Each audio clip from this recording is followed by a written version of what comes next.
እስላማዊ ነሺዳ እስላማዊ የሚባሉ ነገሮችም ደግሞ አሉና እነዚህ እንዴት ነው የሚታዩት? ዘፈን ቀርቶብን ይሄን ብንጋብዝ የሚባል ስሜት ስላለ ማለት ነው።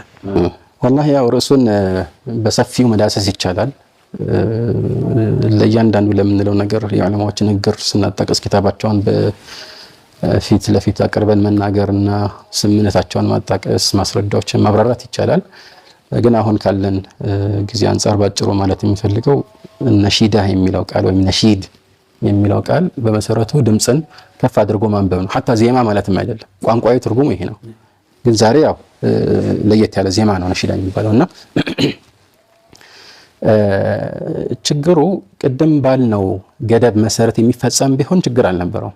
ሁዳ ወይም ነስብ እንደሚሉት አረቦች ወይም ደግሞ የሸሪዓ ዕውቀቶች አንዳንድ ጊዜ በሆነ መልኩ የሚዋቀሩባቸው ስንኞች የሚነበቡባቸው ተከልፍ የሌለባቸው እንደዚህ ከሙዚቃ ስልት የራቁ የሆኑ ጉርጉሮች ቢሆን ኖሮ ችግር አልነበረው። ግን ዛሬ በብዛት የተሰራጨው አብዛኛው ቦታ ላይ በዓለማችን ላይ የተሰራጨው የነሺዳ ገጽታ በተቃራኒው ነው የሆነው።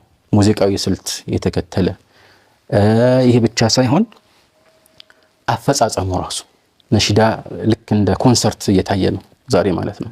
ሰዎች ተሰባስበው ያኒ ነሺዳን ለመስማት የሆነ ቦታ ላይ ነሺዳ አድራጊዎቹ ደግሞ ሐታ አንዳንድ ጊዜ ልክ እንደዚህ የሚብለጨለጭ መብራቶች ባሉበት ሁኔታም ያኒ ይሄ ነገር እየቀረበ ነው የሚያቀርቡበት ሁኔታ ውዝዋዜ አለ።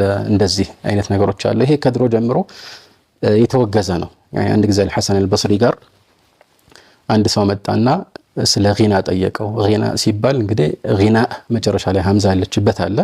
ጊና ደግሞ بالالف المقصوره አለና አልሐሰን አልበስሪ የሰማው ምንድነው ጊና የሚለው ነው ማለት ሀብት እንዴት ነው ብሎ ጠየቀው። ሀብትማ ጥሩ ነው ለጥሩ ነገር ካዋልከው ያኒ ዝምድና ተቀጥልበታል እንዴት አረግበታለህ አለ።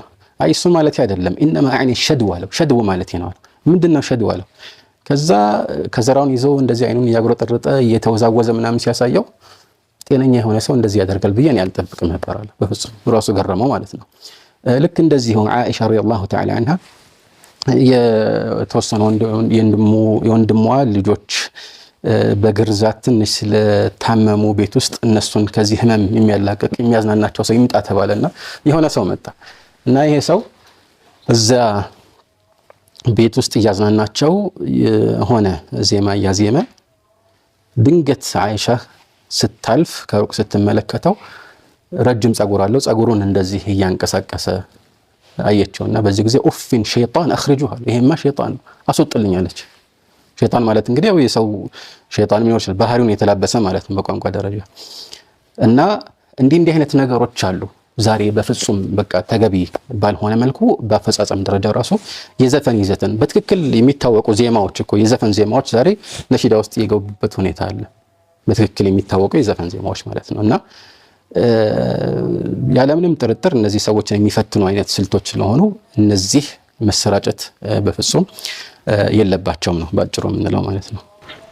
ተባረከላሁ ፊክ ወጀዛከላሁ ኸይር።